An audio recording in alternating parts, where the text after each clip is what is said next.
Welcome everyone to the first Minnesota Climate Adaptation Partnership webinar of 2021.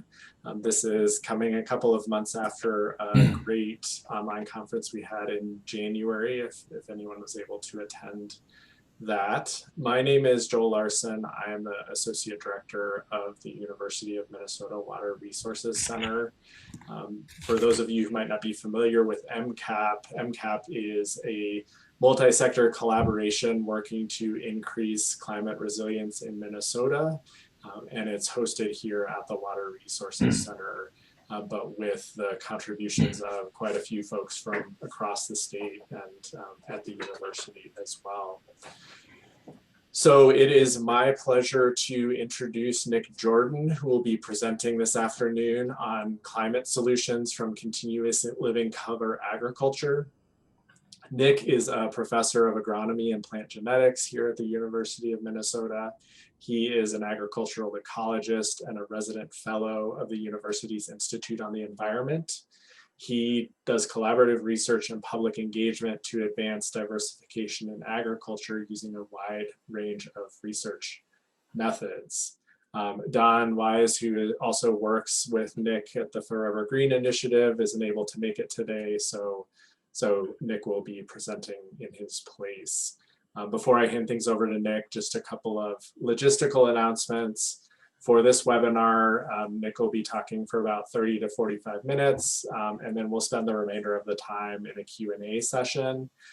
As a participant, you're going to be muted, but you can ask questions using the Q&A button at the bottom of your screen, or if you have other issues or comments, you can also chat me using that button as well. Hello to you all. It's really great to have an opportunity to discuss this enormously important topic of climate adaptation and to think about how agriculture can play a role in that, as it must. And so I would like to lay out for you the Forever Green project, which is has providing climate solutions from a certain kind of agriculture, namely continuous living cover, at its very heart. And so what I want to do is to accomplish a few things. First of all, to underscore the idea that we need robust, diversified living vegetative cover to provide robust climate adaptation solutions from agriculture that we believe is fundamental based on lots of evidence. And the Forever Green business is a group of parties, public, private, NGO, that have come together because of a shared interest in advancing robust vegetative cover across the agricultural parts of the Midwest, among other things, to provide that robust climate adaptation that we need. And the essence of Forever Green, and this is really what I'll be mainly painting a picture of for you today, is the idea that we should and can come forward with a set of new crops and also cropping systems, agricultural production systems, that play well with our current agriculture, and to fill in the spaces, essentially, in that agriculture leaves, where we could grow more things for more of the year across more of the landscape. And however, there has to be an economic basis to that, and that's the crux of the matter, and that's what Forever Green is really working on. So what I'd like to do is to set the stage for you in terms of the context of what we're dealing with in our Midwest agriculture, and then share something about the new crops and systems we're developing Forever Green, and then finally to share our strategies for scaling up this new kind of agriculture. So just to remind everyone of the global importance of the agriculture that we have in the Midwest, this is an interesting diagram of the export of embodied water from the Midwest all over the world, water that's embodied in agricultural products. So where are we at in our Midwest agriculture? And let's just do a quick surveil A very important thing that has happened in the last 50 plus years is an enormous reduction in the diversification of agricultural landscapes. So here we see a typical Iowa farmstead or farm operation 80 years ago. Here we see what that same area looked like 35 years after the previous image, and the main thing you see is the loss of diversity of land use. And so, of course, we have an enormous concentration on summer annual row crops, corn and soybean. We have an animal agriculture that is substantially nourished by those same two crops and raised in concentrated production facilities for various kinds of livestock. And a very important feature of our Midwest agriculture, and this is really the thing that the Forever Green Project is trying to address, is the fact that we grow these summer annual row crops for about a third of the year. And we have across many tens of millions of acres bare soil for the other 2/3 of the year. So these are some dramatic satellite pictures that show those areas of bare soil across the Corn Belt. And these are evident in early spring and even in later spring as we see advancing green vegetation to the south in these satellite images.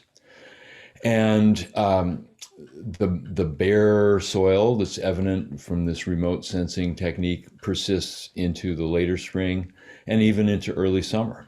And there's only a relatively brief period of high density green vegetation across the Corn Belt, which then fades quickly enough again in the fall. So this is really the issue, is this 2/3 of the year where we are leaving soil unoccupied by plants and living roots. And a lot of challenges come from that and a lot of opportunities arise. So let's think about some of the consequences. We're all aware, I think, that there is systematic damage to the globally important soils of the Midwest from this lack of occupancy of the land by living plants for more than a third of the year. We're aware that there are very significant losses of nitrogen from these systems. The basic problem is that our summer annual agriculture is somewhat leaky of nitrogen compared to more perennialized forms of agriculture. You'll notice that this graph, which shows the amount of nitrates lost in the water that's drained off farm fields, is an increasing function of precipitation down here on the x-axis for the annual systems, but not at all for the perennial systems. And so this is why we have significant contributions of nitrogen to our waters in the state from agriculture of various kinds. This is why we have a somewhat systematic problem of nitrate contamination in drinking water across the Midwest. This is why we have problems of sediment and phosphorus and nitrogen getting into our major surface water resources, into the Gulf of Mexico. This is the plume of soil sediment and nutrients in water well out into the Gulf of Mexico, responsible for the dead zone that we have. This is why we have these harmful algal blooms becoming increasingly prevalent in the Great Lakes, as this graph shows, and generally across the Midwest. This is why we have the hydrology problems that we have that have led to extensive urban flooding becoming an increasingly frequent phenomenon. This is why we have major problems with biodiversity conservation in the Midwest. The plight of pollinators is most well known, but this is a very broad problem. Our food system is vulnerable to this lack of beneficial insects, not merely because of pollinators, but for many other reasons. And to tie the impacts of our lack of continuous living cover to climate change, essentially all of these vital stewardship issues of soil, water, biodiversity, all of these are bad, conservation stewardship situations, and they are all going to get worse under predicted climate change with the variable rainfall and other changes that predicted climate change will bring to us.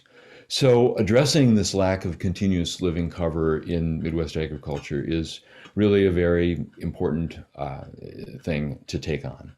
And the premise of the Forever Green Project is that if we can find some way to, in fact, expand continuous vegetative cover, we can, in fact, address these stewardship problems and the way that even under the exacerbated problems that we will face with predicted climate change.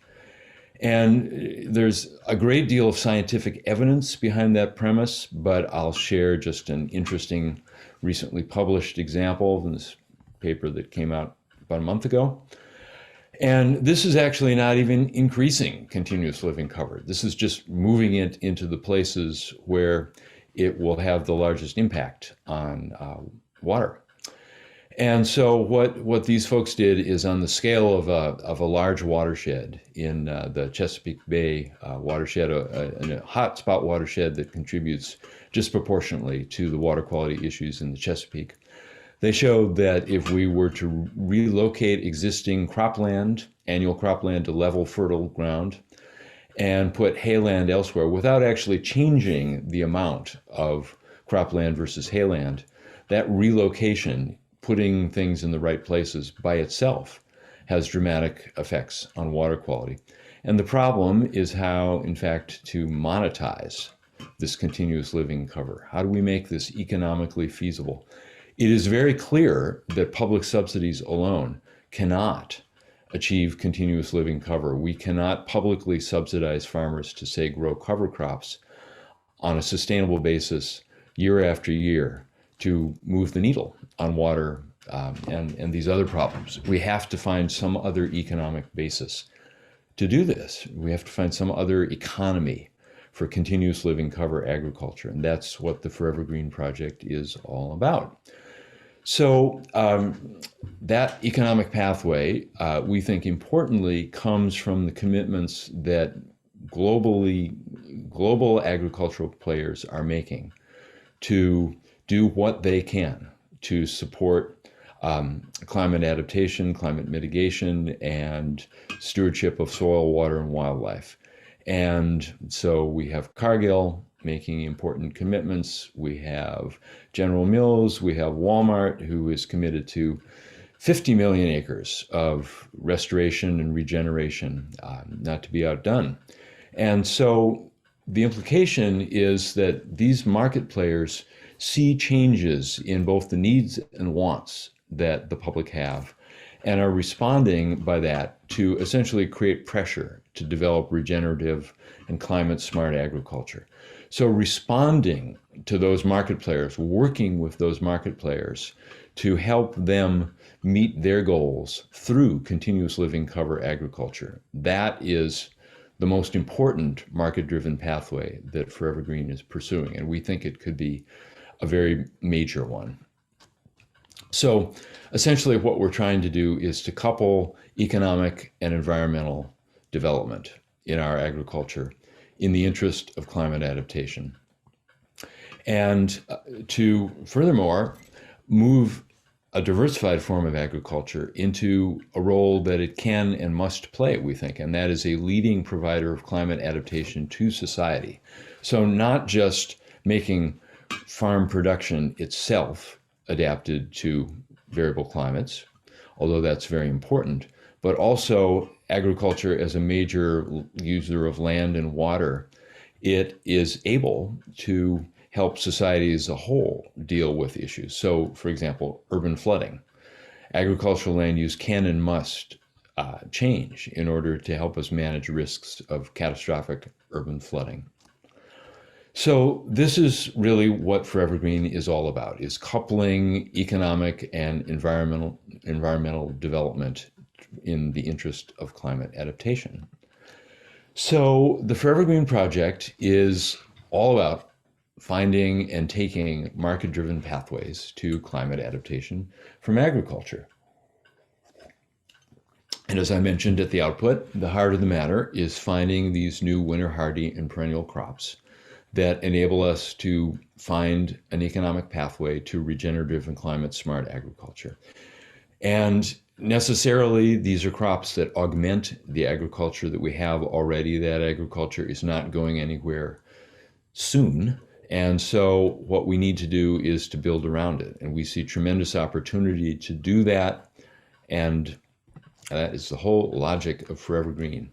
So, the base of the Forever Green project is research and development spanning genomics to food science on a whole portfolio of different crops that all in various ways play well and complement our current agriculture and provide this provide this opportunity to couple economic and environmental development in the interest of climate adaptation. And I'll portray a few of those in just a second. But just to be clear, the point of these crops is they provide new and unique food and bioproducts that the market wants, whether these are sustainably sourced or whether they have unique attributes. It's actually really both. But the 16 things that we are developing are all things that we think there is significant market demand for. So there are a wide variety of concrete economic opportunities for farmers and the rest of agriculture from these crops. And the point is that they also, by virtue of continuous living cover, provide this big bundle of environmental services. So let me just kind of make that all a little bit more concrete by quickly profiling some crops that we are developing for continuous living cover. So let's consider alfalfa. Alfalfa is a very ancient crop, does very well in the upper Midwest, and we know a lot about growing it. It has extraordinary conservation benefits for biodiversity, for soil and water that basically come from this formidable root system that it has. And alfalfa is not just for dairy cows anymore. So there's very active work to develop alfalfa as a sustainable aquaculture feed for things like this delicious looking shrimp, and even for direct human consumption. Let's talk a little bit about an important part of the Forever Green portfolio, what we call winter hardy oil seeds. So in particular, winter camelina and field pennycress. These are both members of the mustard family, and they're important because they produce high value oil and protein products.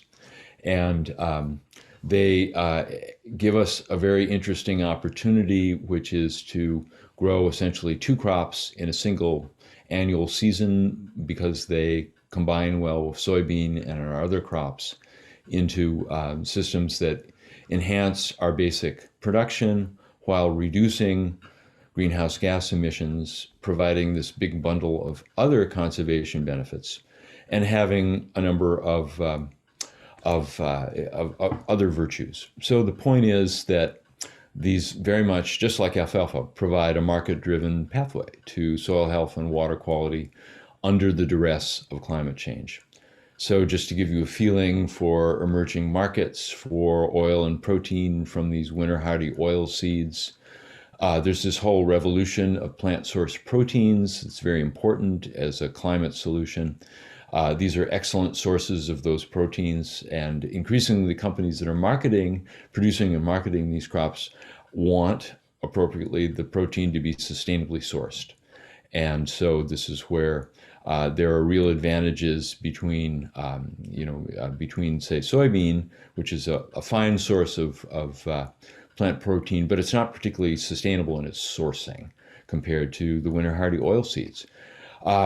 We have partners interested in making bioplastics from the oil from these. There's a big emerging market in green aviation fuel. These are all the market opportunities that we're actively working to develop, as I'll talk about in a minute. The basic idea of these winter hardy oil seeds is that they are established in a summer annual crop. They get going, they survive the winter. They grow in the spring very rapidly. We plant soybean into them in a way that doesn't damage them. We then harvest them over the soybeans, and the soybeans come along after them. So it's an elegantly integrated production system. And just to underscore that there are lots, this is a field of pennycress in Illinois, there are lots of markets for these crops. Let's do one more quick profile of a novel perennial grain crop that we're developing with many other partners in the Forever Green project. The significant thing about Kernza, or intermediate wheatgrass, is its extraordinary root system, which you see profiled here.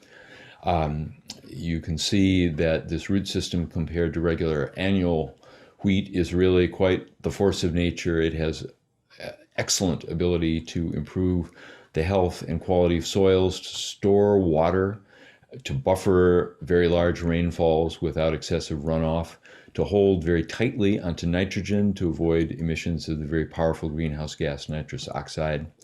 This is a field of Kernza in west central Minnesota. We're working very hard with companies across a wide range of products and scale to develop market opportunities. One can make excellent bread, for example, with Kernza. Our partners, General Mills, have done some experimental marketing of a delicious cereal made from Kernza. And all that brings me to the strategy for scaling these crops. So these crops clearly have major potential to advance continuous living cover agriculture, major potential to enhance conservation, stewardship of soil, water, and wildlife under the duress of climate change.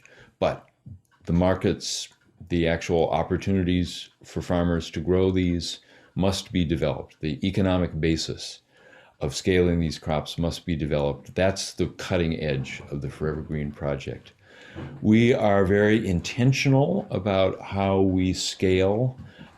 We feel that it's generally good to have a theory of change, and if scaling is the change that you're about, then having a theory of scaling in particular is a really good idea.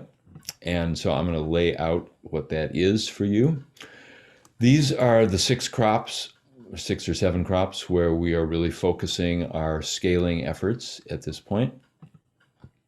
And the basic idea of our scaling theory is pretty common sense. To scale up these crops, you need 3 things. You obviously need to have viable crops that grow okay, that yield decently, that people know how to grow, and that deliver the goods in terms of stewardship and conservation values, in addition to producing commodities. You obviously need farms that actually grow these. You need the base of supply chains, that's a farm, and you need the rest of the supply chain, that's all the infrastructure that delivers these crops to markets. And we need to, as we develop these, not reproduce the social justice issues that we have in our current agriculture. So I want to highlight that as a key goal for us as we scale these crops. And of course, there need to be profitable end-use markets. So building these things together, the crops, the supply chains that deliver things to markets, and the markets themselves, all of these are vital. You can't scale these crops without having all 3 of these. They all require concerted and, in some sense, risky work to develop these 3 pillars, if you will. And coordinating the development of those 3 pillars is the essence of our work for scaling these crops. We have an amazing cadre of full-time folks that are driving this commercialization. These are 2 of the leaders in this team. And I want to highlight a few efforts around this. So our scaling effort for this novel perennial grain crop, Kernza, is tied to a big USDA grant that the University of Minnesota is leading with many partners. The whole point of it is to couple the research, in other words, the development of the crops, to the commercialization and scaling. Because, as I just said, you can't, it's very irrational to approach those in an independent and uncoordinated way. So here's where we're at in 2021 in trying to scale up Kernza. We're doing stuff at the base of the supply chain. I'm not going to say much about any of this in detail, but just to say that this is all around building the base of the supply chain. So, for example, we need to be scaling up seed production as a very basic element of the base of the supply chain. We are working in the intermediate parts of the supply chain, and we're working with all kinds of market partners at that around that business of creating market opportunities. So the point is just that there's all this stuff you have to do, but it has to be coordinated and undertaken in a holistic and systemic way. Here's just a diagram of how we're scaling up kernza production in Minnesota and adjacent states, aiming to, we expect to harvest 500,000 pounds of kernza in 2021.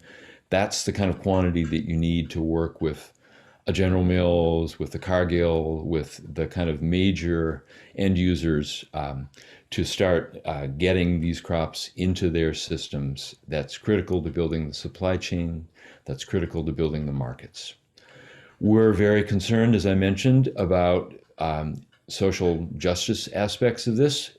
A fundamental one of that is that farmers reap some of the economic value that's created with these crops. So we've worked actively with the farmer co-op that gives farmers some negotiating power as we go forward and prices start to be determined.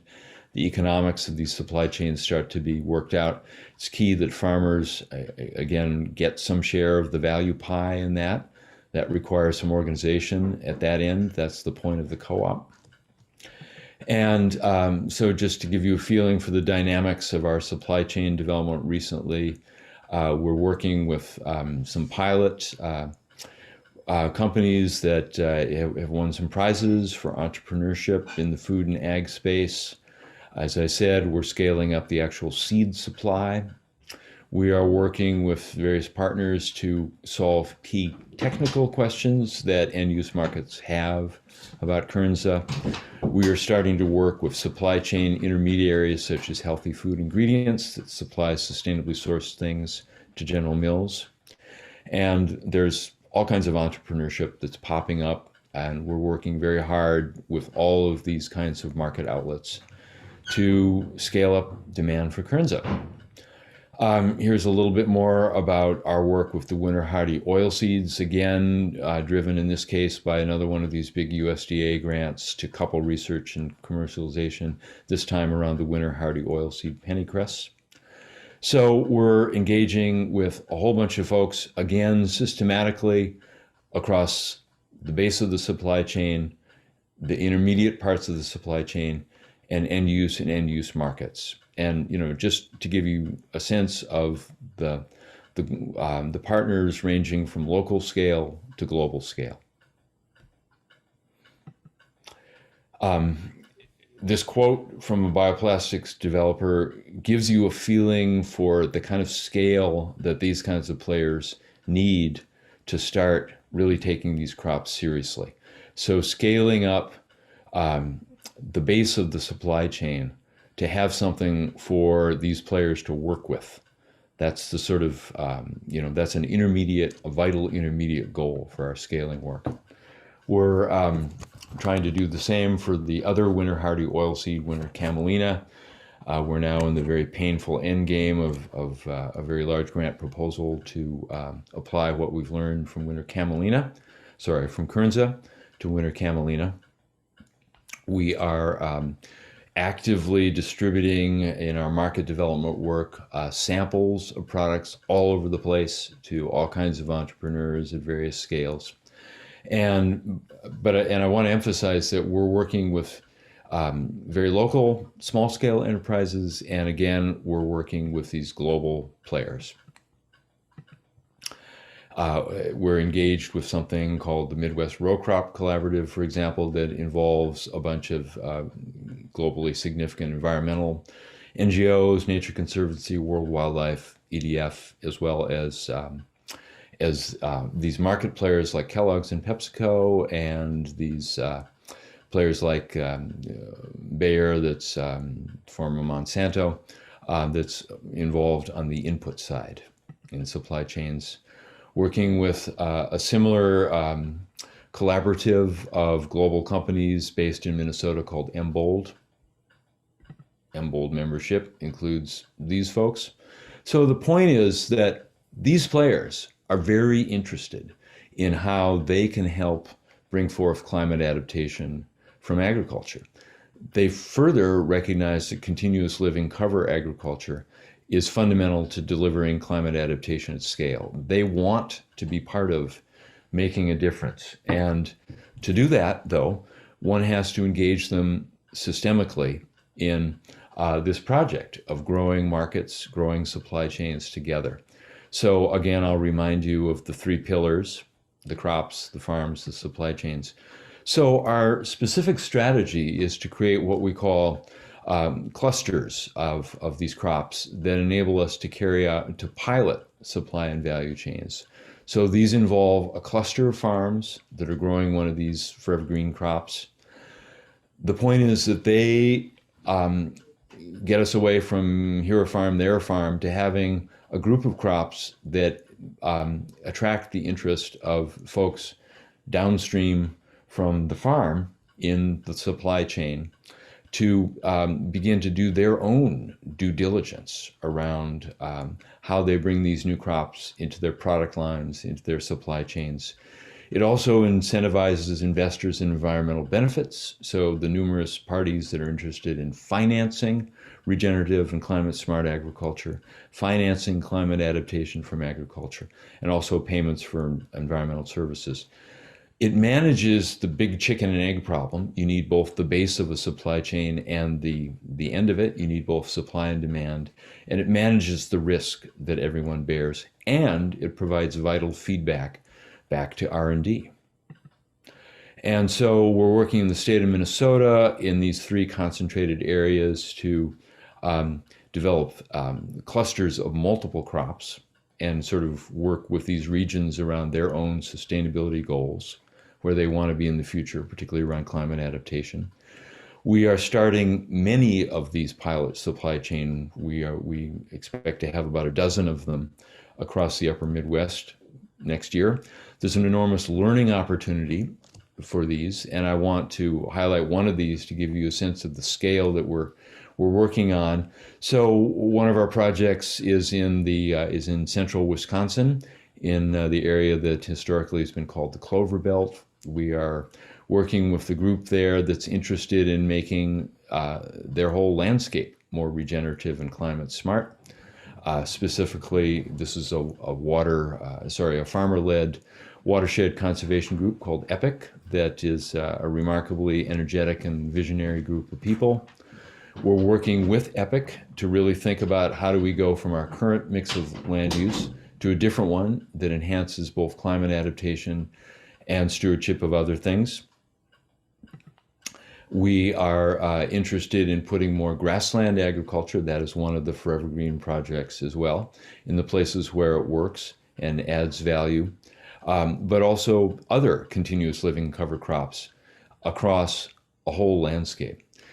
As I have tried to make clear, the only way we actually develop this new economy for continuous living cover agriculture is by engaging markets, finance, policy, and a group of people that has a shared vision and a plan for scaling. So our whole project in this Clover Belt area is that we're connecting that place-based EPIC group with General Mills, for example, has declared an interest in advancing regenerative agriculture in this area, and we're working closely with them and a wide variety of other players. The way that we go forward, and we're actively doing this now, is we're building some scenarios of what it looks like on that landscape. In other words, if we go from this less diversified to this more diversified landscape, what exactly does that look like? And critically, what's the economics behind it? And okay, if we can agree on something that looks like a pretty good value proposition to all these players, then let's figure out what is a step-by-step way for piloting and de-risking that as we go forward. So the last thing that I'll say is that we formed this public-private advocacy group that is really meant to complement our R&D efforts. So the base of the Forever Green work, as I've mentioned, is this set of 16 different crops. We have a very large R&D budget to advance those, but we can't get those crops out in the world just by developing the crops, right? We need the other pillars. And so this is where this public-private advocacy coalition has really been very significant. And I want to finish up by just telling you a little bit about how that works. So the basic idea is that we are developing a scaling system for these crops that is an action partnership that brings public-private NGO players together. Basically, what we're trying to do is to couple the best of top-down and bottom-up change-making strategies. And the basic idea that I'll just briefly share is that we know how the socio-technical systems that maintain humanity and civilization change. So say our energy system or our water system. We know that most of the time there's a well-formed so-called regime system that delivers food, energy, water, basic life support to us. And we know that this is reinforced by a bunch of pillars, which include science and policy and finance, et cetera. We know that those regimes mostly are stable and very resistant to change. We know that there are always malcontents who are saying they don't like the current regime and they're trying to think of something better. But usually that so-called niche innovation goes nowhere fast.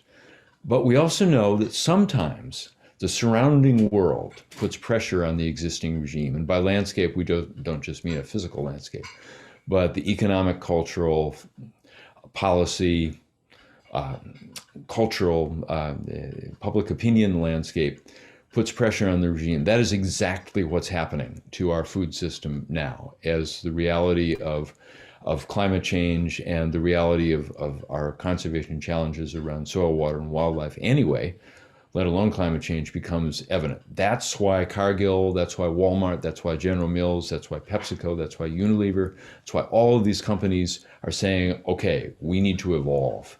And that then brings us to a moment of opportunity when we can, in fact, make significant adjustments and evolve new regimes. And so this is precisely what we're trying to do. Notice there's a role for top-down pressure from the landscape and a role for bottom-up pressure from innovation. And our scaling system is precisely designed to couple that top-down and bottom-up strategies. And I would love to talk more about exactly how that works, but in the interest of time, let me finish up with a few concluding points.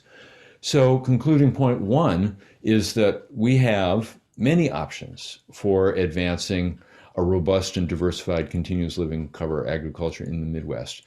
But we need to actively support the commercialization and economic development needed for that pathway. And if you look at the current policy discussion around climate adaptation, what you see a lot of is tweaking our current public subsidies for conservation practices. So we need more funding for soil health, say, from more public funding for soil health. In the Forever Green program, we agree, but we think it's also critical to make public investments in commercialization and economic development to enable a market-driven pathway. We think that's critical if we actually can get to climate adaptation at scale. We need transformative R&D to advance perennial agriculture. For example, this pig can now be fed on a protein concentrate made from perennial grasses. And as this headline modestly says, this really could, in fact, revolutionize the farming industry. Right now, we grow an enormous amount of corn and soybeans, these summer annual crops that are great crops, but if they don't grow with any partners, we have big problems. We grow a huge quantity of those crops to feed creatures like this handsome pig, right? So what if we could, in fact, feed this handsome pig with perennial grasses? Not currently possible. The pig is not currently a ruminant and able to digest perennial grasses. But this technology, which is in fact beginning to scale, can feed that very pig with grass protein from a perennial grass like Kernza, with the same enormous climate adaptation value as the perennial grain Kernza. So we need transformative R&D to get a lot more options like this. And then the last thing I'll say is that we think that it's very important to take a crowdfunding approach to climate adaptation. So right now we're talking about making really big investments in carbon storage in soil. And that's not a bad idea uh, unless it really distracts us from the enormous importance of adaptation from continuous living cover. And so we feel that a very important strategy is to bring public, private, NGO, and philanthropy together to essentially crowdfund a transition to continuous living cover agriculture. So I'll leave it at that. Sorry to go on so long, but Joel, we have at least a few minutes for a little bit of discussion, I think, and love to hear your thoughts. Hey, Nick, thank you so much. That was a fantastic presentation.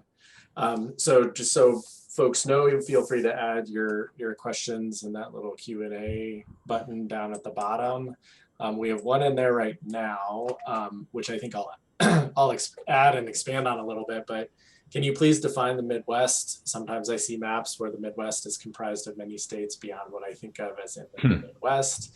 But also I think, kind of building on that, what do you see as the challenges and opportunities for us being in the upper part of the Midwest, and at least currently the climate that comes along with that? Right. So great question. So the Mississippi Basin is a really large part of the continental United States. And, to the extent that we're interested in water quality in the Mississippi or the dead zone, the Midwest is pretty big. Now, the question raises a very important point, and that is that in the upper Midwest, we have cool, wet springs and falls. And that is one of the things that makes perennial agriculture so interesting. That is why this call for transformative R&D investments in perennial agriculture is really significant for the upper Midwest. Continuous living cover strategies that require a lot of field operations in the spring and the fall are tough in the upper Midwest because the working days for farmers in the spring and the fall are small, and there's some evidence that they're getting smaller, the number of those field working days. So that's why perennial solutions are really interesting that don't require, obviously, time-sensitive planting and harvesting operations by farmers in the spring and fall. Great, thank you. So I have another question here. So you talked about the three pillars or three requirements for scaling up new systems and products like this. Can you talk a little bit about what you all have learned about how to coordinate that? And as Forever Green has grown, what are some of the lessons that you all have taken away that we might be able to apply elsewhere? Well, that's a great question. So I would say that what we have learned is that, and this is not only us that has learned this, but the general lesson of well, Joel, can I show you guys a picture again? Oh, please, yeah. Would that be all right? All right. So I'm going to go back here, and I would like to show you a picture that I think is actually a very powerful image that would help me express what we've learned. That image is this one. So this is our current sort of working model in Forever Green. And what it shows that's very significant is the idea that to scale any innovation, so anything we might do around land use, forestry, fisheries, whatever, in the interest of climate adaptation, in addition to or water management, in addition to working with production agriculture, we have innovations that are both sort of things like crops, but also things like big data that need to be bundled together and supported by these pillars that I mentioned. So finance, market, trust among different sectors of society, say between production, agriculture, and environmentalists, of which there has been a long legacy of distrust. We need to actively engage these so-called accelerators of innovation with multiple innovations and bundle these together into this kind of clunky but useful phrase of context-specific socio-technical innovation bundles. And that's what our place-based projects are. That's what that project in the Clover Belt region in Wisconsin is. That is what our efforts to scale up Kernza in these areas where we have a lot of source water, drinking water source protection issues in Minnesota. That's what that is. They're place-based projects where we bring together the innovations, and these pillars of support. And what we're learning, Joel, and everybody else, is that these sectors, markets, et cetera, they really want to be part of this. But because they're big systems, they have lots of questions. They have lots of due diligence they have to do. I was just talking to a world-leading food company about just like 10 minutes before this call about growing oats in our Clover Belt work. And what that person says is we really want to do that, but there's all these folks that have to be involved in that discussion. And so we have to understand the time that it takes for these players and smaller startup kind of food ventures are a little more nimble maybe, but they too are exposed to a lot of risk. They too have to do a lot of due diligence. That's true of the finance innovators. There's all this capital out there, ESG capital, environment, social governance capital that is required to invest in things that meet certain standards. Continuous living cover agriculture for climate adaptation meets those standards in spades. But it has to be visible to all those trillions of capital. Folks that don't trust each other have to learn to work together or be willing to at least try. So the point is, what I'm getting at is that this business of fitting things together, it takes a lot of time and it takes a lot of resources, and it requires urgent work, and yet it doesn't deliver the goods overnight. And, unfortunately, we are a culture where everybody is extremely busy and we're a little impatient. And so one of the things that we've learned is that, it's huge when you get a globally leading food retailing and manufacturing company to say, yes, we will take time to figure out what it takes to source oats from central Wisconsin in our systems. But understand that it takes time to get them to yes with that. It takes time for them to do their due diligence. So this building up these context-dependent socio-technical innovation bundles takes a really long time, and we have to be both patient and have a sense of urgency as we go along. And I think that's true of all forms of transformation needed to scale climate adaptation. And as a culture of people working together on this, bringing that urgency and patience together as a critical both and is really important. And it's not that easy to do, but we have to be better at it. Great. Thanks, Nick. So another question of future thinking, as a lot of this work is. So while the benefits seem apparent, are you concerned with the potential downside of these crops? So unforeseen or maybe even foreseen negative impacts, for example, invasive potential or invasive species, or the other complications of introducing new crops and into existing systems and environments? Great question. Are we still screen sharing? Can you see my I ridiculous cannot. chart? No, I think you. All right. Let me go back. Let me answer that with a little pictorial support. Very important question.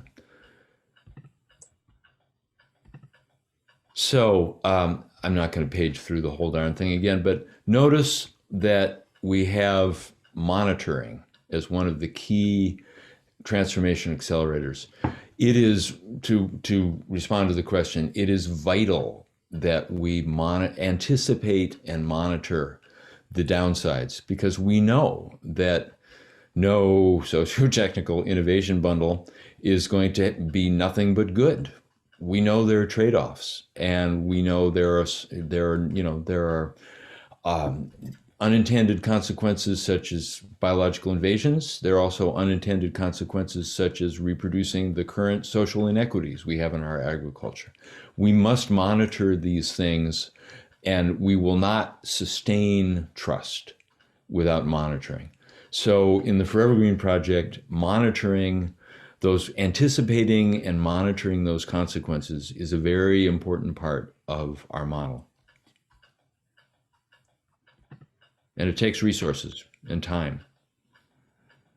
Thank you. So I think we might be able to get to one or two more questions. So what do you see as the inflection point for where the market will become self-sustaining for these crops, for example, Kernza, and what has to happen to get to that point, and what do you worry about happening? So I think a valuable inflection point is kind of hinted at or suggested by the slide that you guys might remember calling for the first 130,000 acres of pennycress production. I have no idea where 130,000 acres comes from. That seems like an odd, arbitrary sort of figure, but we have to get up to that scale for the major players to begin to really advance their systems. And at that point, we will be at the inflection point.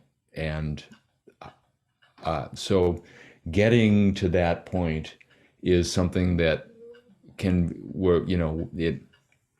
we'll get there sooner for some crops than others. But the point is that there's an inflection point that comes when the market makers that can provide markets that will drive impacts at scale are able to really start to move something forward. And obviously, we have to have 130,000 acres of an actually viable winter hardy oilseed that makes money, that provides conservation benefits, that doesn't become a weed, that doesn't host diseases, that is otherwise satisfactory in terms of its performance. And it's only those that will scale. But until we can answer those basic questions in pilot work, we're not going to get to the inflection point. So that's the point of our whole strategy for answering those questions by piloting. Great. So maybe just one more here, and you touched on this a little bit, but can you talk about the origin of Forever Green and how you developed your systems change framework, specifically for potentially other groups or organizations that are looking for doing something in other sectors or other locations? Yeah, thank you. So I've been working on the Forever Green project through a number of previous embryonic stages. For the 26 years I've been at the University of Minnesota, Don Wyse and I have been working together on this with a zillion different partners.